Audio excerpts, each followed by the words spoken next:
Producciones Positivas para Medios presenta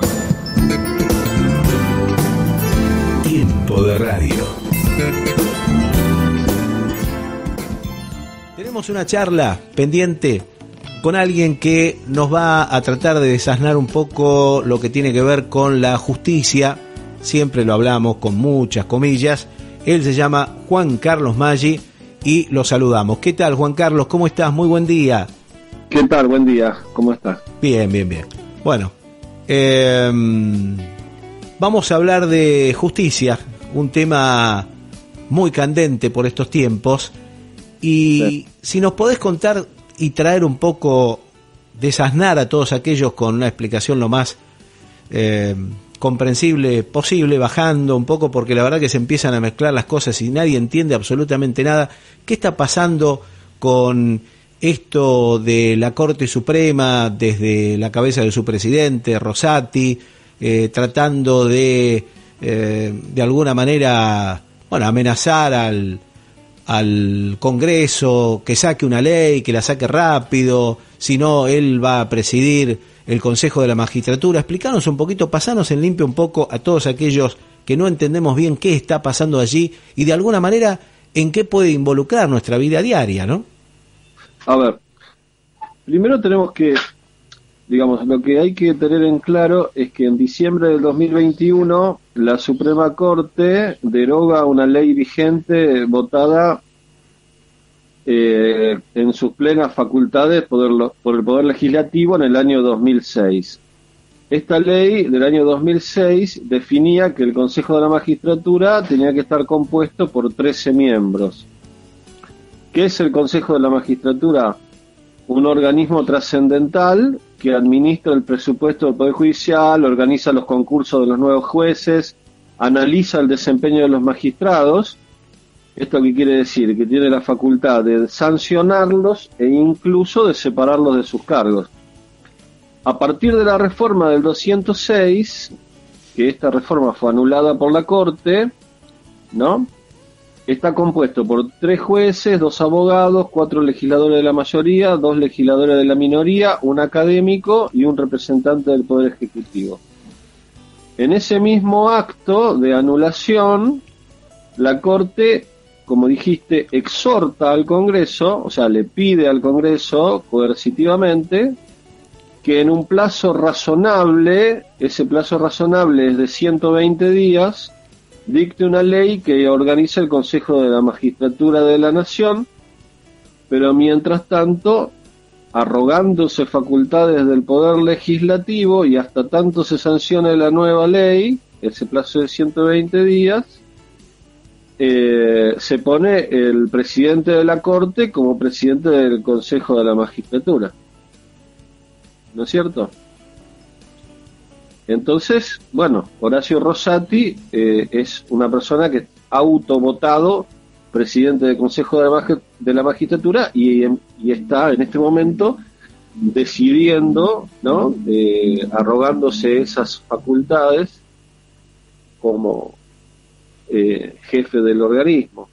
Es muy importante, yo por eso lo tengo acá separado, el voto en disidencia de Lorenzetti, que es un miembro de la Corte que votó en disidencia. ¿Esto qué quiere decir? Que votó en contra de lo resuelto por la Corte y dijo que no podía ser restituida la ley 24.937, esto que es la ley anterior al 2006, porque esa ley fue derogada por la otra ley. Claro, pero tampoco la Corte Suprema puede derogar ninguna ley, hasta donde yo sé, no está para eso, ¿no? Sino para hacer cumplir las leyes que el Congreso dictamina. Puede declarar la constitucionalidad o la inconstitucionalidad. Pero después de tanto tiempo.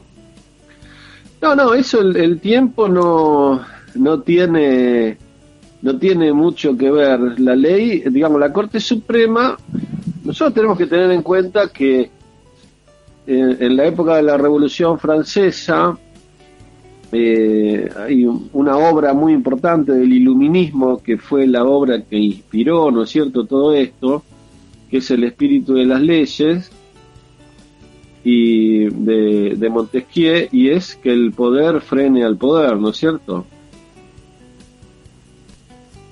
¿Y eso cómo se hace? Bueno, parece que de alguna manera se cortó la llamada. Vamos a tratar de volver a restituir la llamada.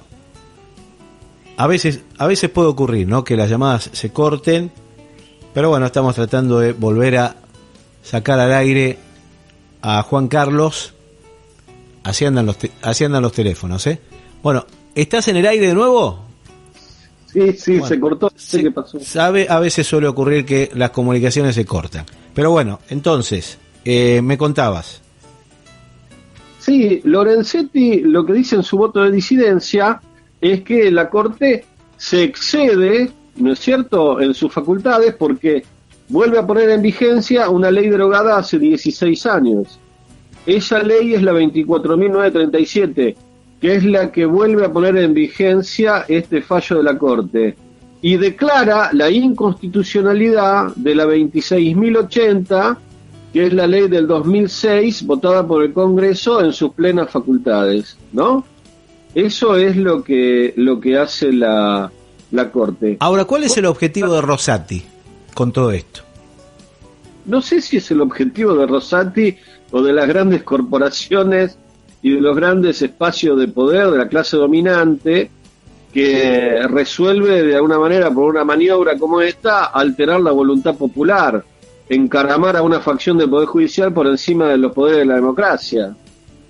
Esos son algunos de los ejes con los que se vertebra de alguna manera esta maniobra. O sea, eso lo puede notar toda la gente, ¿no? Claro, y mantener, por ejemplo, al procurador Eduardo Casal, mantener a Julio Contegrán, mantener a Stornelli, mantener a Bertuzzi, a Bruglia, por ejemplo, que ya debieran haber dejado su lugar hace rato, y con la jugada de Cristina lo que se logra en definitiva es congelar todo, digamos, no permitir que ellos avancen, pero tampoco puede avanzar el Frente de Todos. ¿Y cómo sigue esto? ¿Cómo se puede solucionar esto ahora? Desde el Colegio de Abogados de la Ciudad de Buenos Aires, que también es un factor de poder muy importante, porque aglutina, el Colegio de Abogados es una entidad privada, pero que aglutina a los abogados de los grandes estudios que asesoran a las empresas transnacionales que tienen muchísimo poder acá en la Argentina, ¿no es cierto? Son las grandes formadoras de precio, para darte una idea, ¿no? O sea, están atacando a la voluntad popular por todos los frentes. Quiero redondear un poco la idea, ¿no?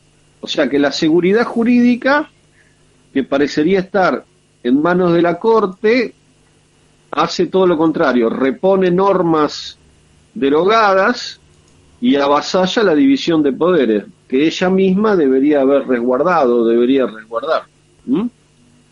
Ahora, yo lo escuchaba a Federico Delgado, el fiscal, que él dice que evidentemente nos cuenta a todos que hay en el Poder Judicial, en realidad, hay muchos, pero muchos jueces y fiscales que son probos, que son correctos. Ahora, ¿cómo puede ser que ante estas situaciones no se escuchen las voces de nadie, excepto las de Federico Delgado, por ejemplo? Bueno, porque el Poder Judicial es una corporación verticalista y tampoco nadie quiere ser sometido a juicio político o atacado, ¿no es cierto? Palabras más, palabras menos, para cuidar su lugar, silencio. Y lógicamente. Bueno, ese es en realidad esa es en realidad la maniobra, el disciplinamiento de todos los jueces, los espacios de poder, nombrar jueces adeptos, ¿no es cierto?, y también disciplinarlos, y tener la potestad de el poder sancionador y eventualmente de exclusión de cualquier juez que se aparte de este disciplinamiento, como le pasó al magistrado federal, al juez federal de Paraná, que ya le mandaron un pedido de juicio político y está en el Consejo de la Magistratura.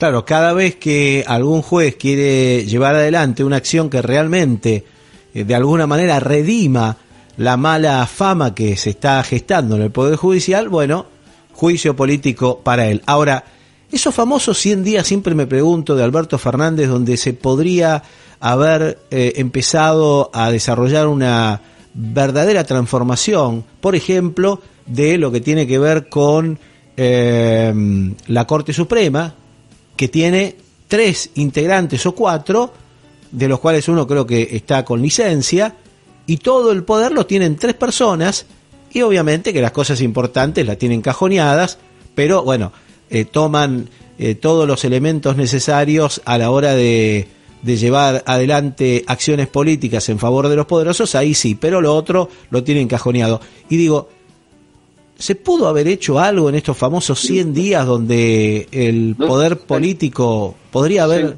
tenido el apoyo de la ciudadanía?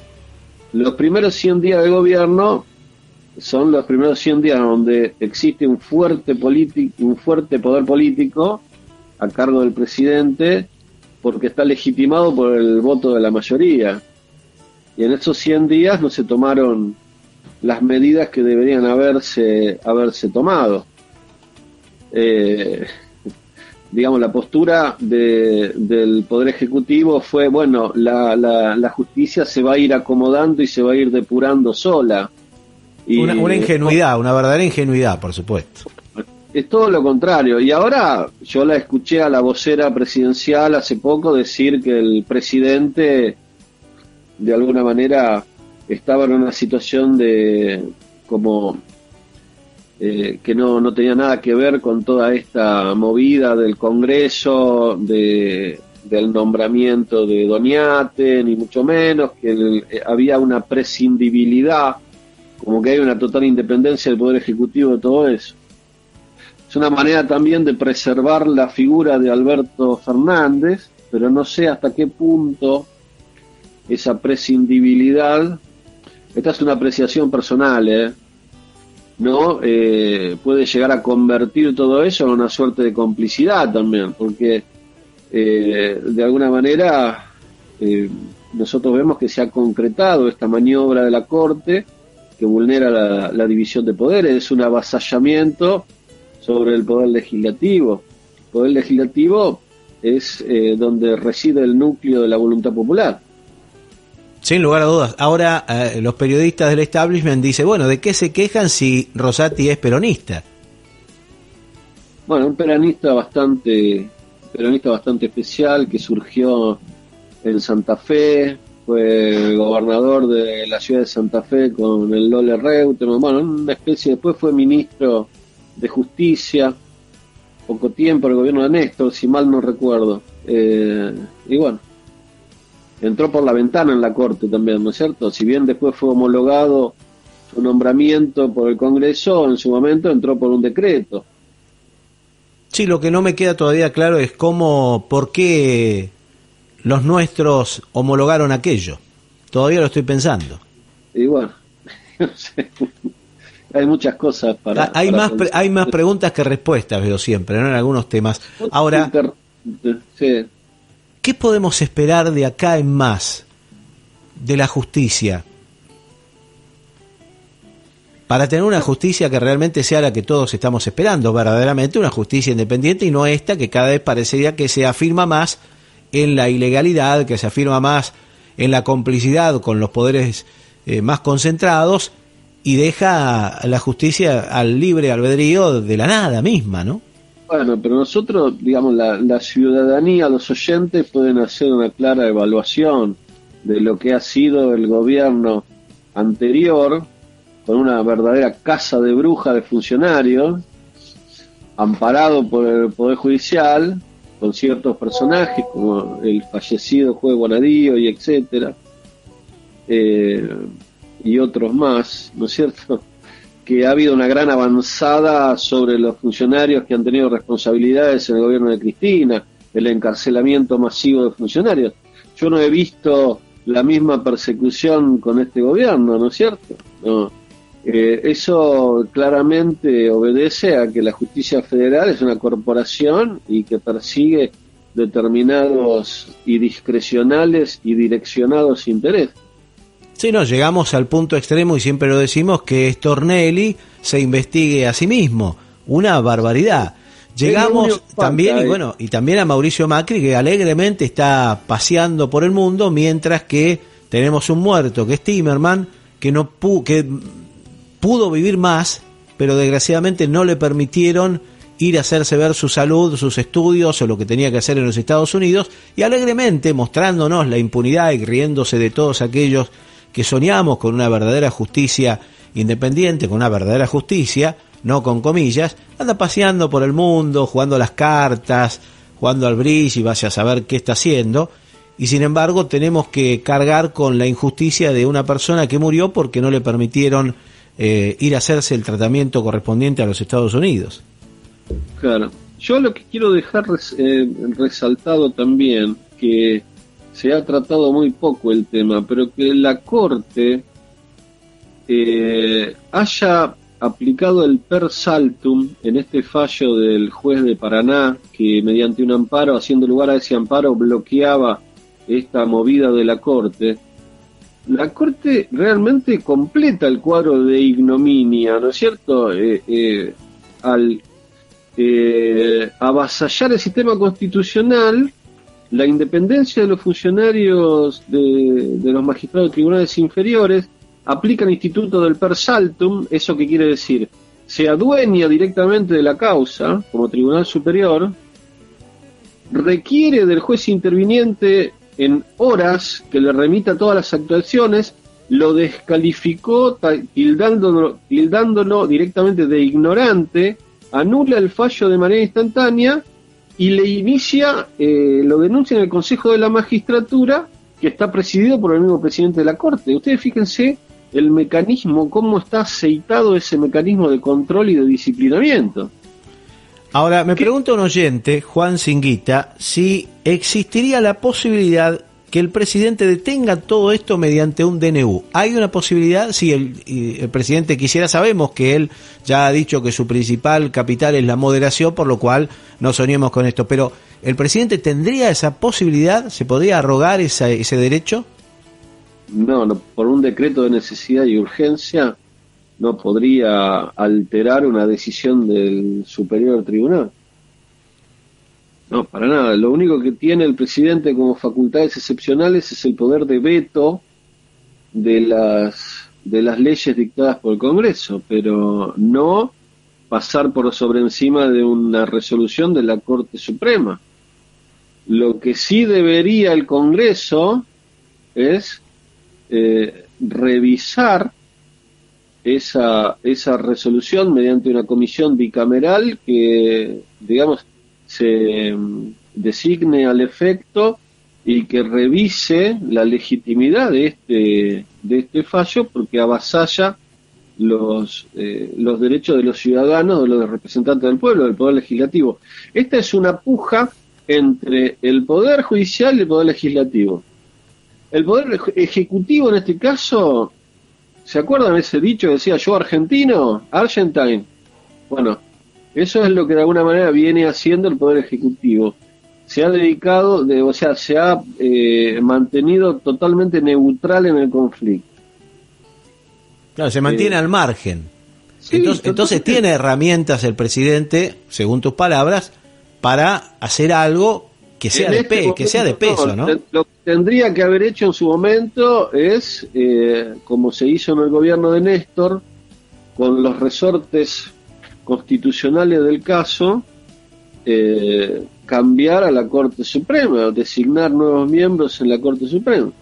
¿Cuál sería el número que necesitaríamos para que estos atropellos no existan? Y también, bueno, habría que tener la varita mágica también, Juan, para poder saber quiénes son los jueces que van a impartir justicia, porque acá nadie quiere que haya injusticia o que haya personas que miren para otro lado. No, queremos jueces probos, fiscales probos que realmente hagan valer la justicia y no se permitan más esta serie de atropellos permanentes.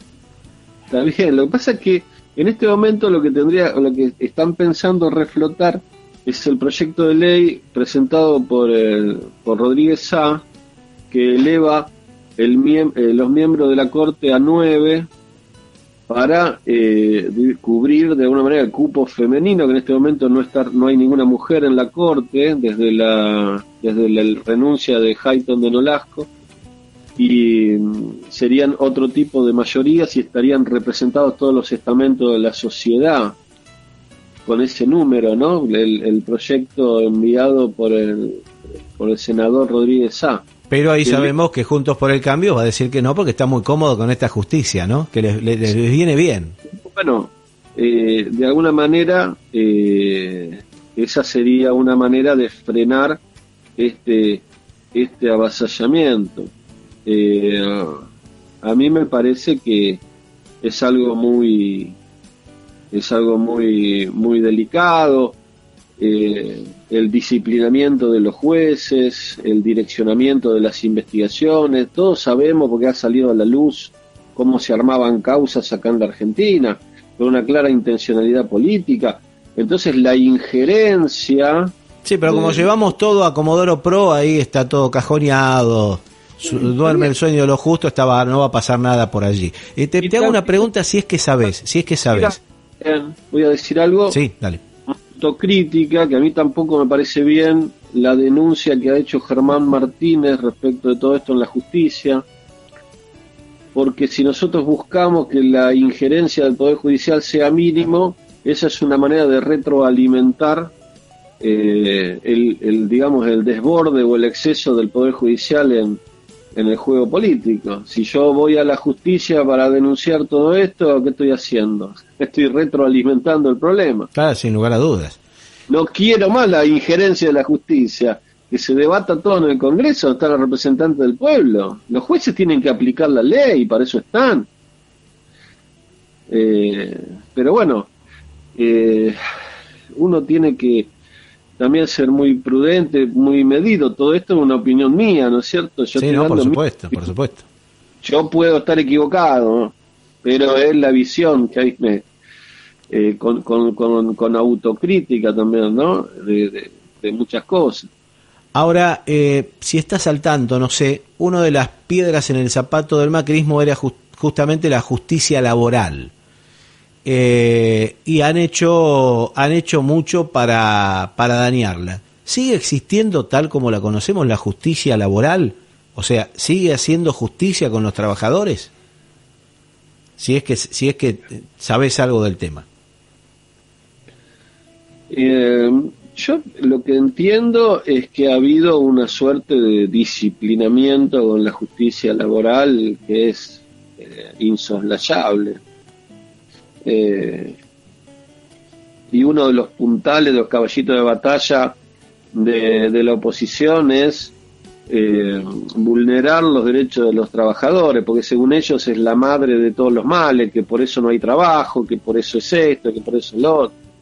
Sin embargo, nosotros tenemos que en Europa, donde existe una clara rigidez, ¿no es cierto?, en las normas laborales, no la flexibilidad famosa, esa palabra maldita que siempre nos ponen arriba de la mesa o arriba del escritorio cuando ganan los gobiernos de derecha. La flexibilidad no hace que haya más trabajo. La flexibilidad lo que hace es vulnerar el derecho del pobre laburante. Que ya bastante tocado está, ¿no? No, por supuesto. Todo el mundo le echa la culpa al derecho de los trabajadores, pero nosotros estamos acostumbrados en la Argentina que la gente que lo tiene todo, a la clase media tan, digamos, el medio pelo de la Argentina, la clase media aspiracional, le llenen la cabeza y que le digan que la culpa la tienen los que no tienen nada. Todos sabemos que eso es una falacia. Sí, de eso hablamos habitualmente en el programa, claro. Entonces, eso es una gran falacia. La culpa no la tienen los beneficiarios de los planes. La culpa no la tiene el hermano boliviano que se atiende en el Hospital Fernández. La culpa la tiene el gringo que compra los Levax y los Lelix y los fuga. Entonces, si pudiéramos analizar la cosa mucho más claramente, tendríamos otro tipo de visión y no que el árbol nos tape siempre el bosque. Sí, si existiera un periodismo que no sea militante del poder, por supuesto, que se enoja con los piqueteros porque cortan el tránsito, pero ahora con esto de los tractores, de la abundancia, de esos muchachos que, por ejemplo, se llevan y evaden alrededor de 30.000 millones de dólares al año, según algunas estimaciones, 100 millones más o menos se estima de toneladas anuales que se comercializan por la hidrovía sin pagar absolutamente nada. En fin, todos esos datos que desgraciadamente muy pocos los dan, ¿no? Y ahora vienen porque les parece que hay demasiado impuesto en la Argentina, hay demasiada presión para ellos. Bueno, lo que pasa es que todos sabemos que el dinero es muy poderoso, el dinero compra voluntades, la manipulación, ¿no es cierto?, de las mentes, lo que nosotros denominamos o que se denomina la famosa batalla cultural, que es muy difícil de librar, porque uno se enfrenta a grandes preconceptos y como que la gente simplifica, rotula, a veces corta la carne con el hacha, digo yo, no trata de buscar el bisturí, de pensar y de tratar de escudriñar dónde están los verdaderos culpables de toda esta situación, que no son a los grandes factores de poder mediante los medios hegemónicos, por un lado, por otro lado mediante su embate con el Poder Judicial, el disciplinamiento de los jueces y con arbitrando todos estos medios para presionar a los gobiernos populares, terminan llevando agua para su molino. Por eso es que ciertos y determinados sociólogos hablan de la falsedad, o sea, como que la democracia en definitiva termina siendo una falsedad burguesa, porque siempre son los mismos los que conservan su espacio de poder, articulando los medios que se pueden articular o siguiendo las reglas de juego de la democracia, pero utilizándolo de una manera totalmente inmoral y totalmente arbitraria y contraria a todos los principios de la lógica y de la idea de justicia. Ahora yo me pregunto, ¿no? Aquel estudiante de abogacía, aquel profesor que tiene que dar clases, con todo este festival de impunidad, con todo este festival de hacer absolutamente lo que se quiere con la justicia, ¿con qué ánimo, no, se puede estudiar o con qué ánimo se puede enseñar? Y bueno, siempre pasó lo mismo. Siempre pasó lo mismo en el derecho. Yo hice el primer año de la facultad con la dictadura militar. Gobernaba todavía el general Viñones.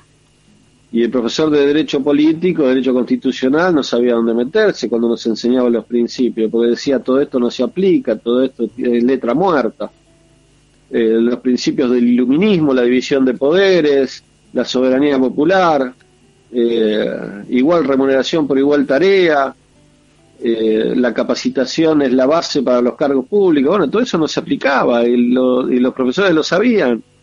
Y no se aplica hoy, Y bueno, tampoco hemos cambiado mucho, salvo en determinadas circunstancias y oportunidades, pero es la eterna lucha de los opresores con los oprimidos, aplicando el método histórico de Carlos Marx. Va a ser una lucha que se va a seguir ejerciendo, se va a seguir dando en la historia de la humanidad. Pero bueno, seguiremos sin aflojar entonces, tratando de perseguir la utopía, que cada vez se hace más utópica, ¿no? Sí, dando la batalla cultural, pero mientras el grupo Clarín, un medio comunitario independiente, necesita 37 años para recibir lo mismo de pauta que Clarín recibe en un mes. Entonces, ¿dónde está la batalla cultural? ¿Cómo se puede librar así la batalla cultural? Bueno, nosotros arrancamos con nuestro medio sin ningún tipo de ayuda y bueno, estamos buscando voluntades, justamente reuniéndonos para sumar voluntades, pero también con un esfuerzo y haciendo las cosas totalmente a pulmón para poder, por ejemplo, tenerte a vos al aire y que nos puedas contar cosas que seguramente no tendrías aire en otro lugar, y si te dan el aire te van a tratar de descalificar en forma permanente, no te van a dejar hablar, no te van a escuchar, y vas a terminar colgando porque finalmente no hay forma de tener una charla cuando el otro no quiere escuchar, ¿no? Bueno, no, por supuesto, y me ha pasado, así que me ha pasado varias veces. Bueno, sabés que acá tenés una puerta abierta, nos gustaría que puedas sumar ideas y te seguiremos convocando sin lugar a dudas para que podamos seguir conversando de estos temas que en otros lugares se ocultan y acá tenemos que tratar de darle un poco de claridad. ¿Tu mensaje final es esperanzador como el de Federico Delgado o de alguna manera es un mensaje más bien pesimista? ¿Cómo lo sentís? No, ni una cosa ni la otra, es más de lo mismo. Y hay que seguir resistiendo. No sé si soy claro. Resistiendo con aguante. Sí, resistiendo con aguante. O sea, yo no sé si eso es esperanzador, pero por lo menos no es un mensaje pesimista ni derrotista. Todavía falta mucho, hay muchas batallas por librar, pero hay que resistir con aguante. Y hay que seguir dando la batalla cultural, que es la más importante de las batallas. Sí, cada uno desde su lugar, no resignándose, sin lugar a dudas, no bajando las banderas. Bueno, Juan, te agradezco muchísimo tu participación y te vamos a solicitar en otras oportunidades también, porque si la batalla sigue, obviamente que las miradas que vos ofreces deben seguir teniendo un aire y deben ser escuchadas, por supuesto. Bueno, muchas gracias. Un abrazo grande. Chao.